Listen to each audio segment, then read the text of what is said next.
Gentleman yields back. With that, the gentleman from Texas, the ranking member, Mr. Green, is recognized for 5 minutes. You have another member. Yeah, but he's going to go last. Thank you, Mr. Chairman. While I greatly appreciate the commentary of Mr. Goldberg, my questions were not directed to Mr. Goldberg. And there's a reason I didn't direct my questions to Mr. Goldberg. Mr. Goldberg is not a member of Congress. Mr. Goldberg doesn't have a vote. Mr. Goldberg has an opinion, and I respect his opinion. But my questions were directed to the members of Congress who have the opportunity to vote. Now, to you, Mr. Thomas, you indicated that the architecture for the transaction that took place, the $6 billion, was created by Congress. Is that correct? Yes, sir. I'm referring specifically to Section 1245 of the FY 2012 NDA, as well as additional restrictions added by the Iran Freedom and Counterproliferation Act in the next year's NDA. And for edification purposes, you are with what entity, please? I am a specialist in Middle Eastern affairs at the Congressional Research Service.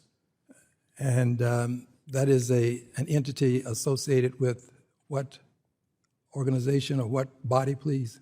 We are part of the Library of Congress. We provide nonpartisan, authoritative information and analysis to all 535 members of Congress and their staff, all committees, and we work equally on behalf of all members of Congress.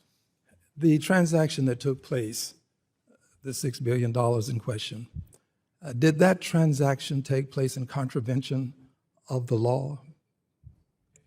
The administration issued waivers on September 11th pursuant to Section 1245 of the NDAA to facilitate the transfer of those funds from South Korea to Qatar. And if those funds never get to Iran, can they be fungible as they relate to spending in Iran? So I would say that the terms governing the use of those funds are the same as the restrictions that govern the use of Iranian funds that are held anywhere in the world, namely that they can only be used for non-sanctioned bilateral humanitarian trade. And that's the system that Congress set up, right? So that these funds had to stay in the jurisdiction where they originated and not ever basically touch Iran. Mm. And the same Congress that produced this architecture that you called to my attention is a Congress that can change this architecture. Is that a fair statement? Exactly. They have a vote. Yes, sir. You don't have a vote, do you, Mr. Thomas? You work for an entity associated with Congress, but you don't have a vote, do you? I do not, sir. I'm not a member of Congress. Okay.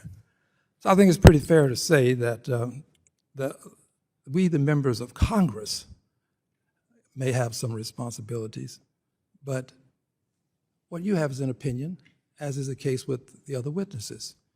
Now, moving on to something else.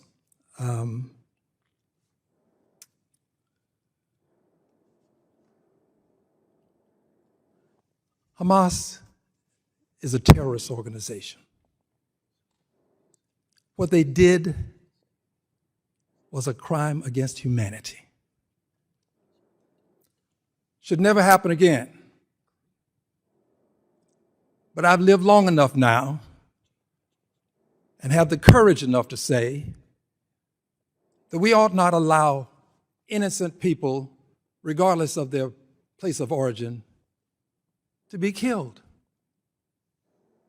I care about babies in Israel, but I also care about babies in Palestine. Those babies have lives too. We ought to be concerned about all babies.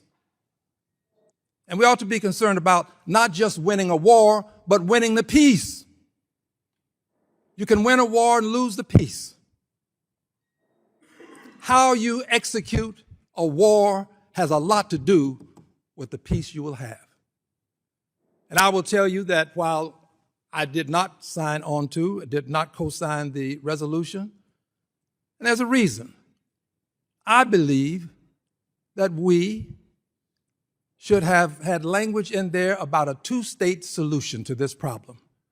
Because if we do not, if Congress doesn't go on record, we give the impression that we may be abandoning the two-state solution. I have not abandoned it. I voted to fund these agreements that we've had with Israel. Each and every one of them. But I did it because I thought we'd have a two-state solution. And without a two-state solution, I don't see a path to peace. I thank you for the time, Mr. Chairman. I yield back. Gentleman's time has expired, and I will note that, yes, we all do have a vote up here, and we're responsible for those votes and explaining those to our constituents.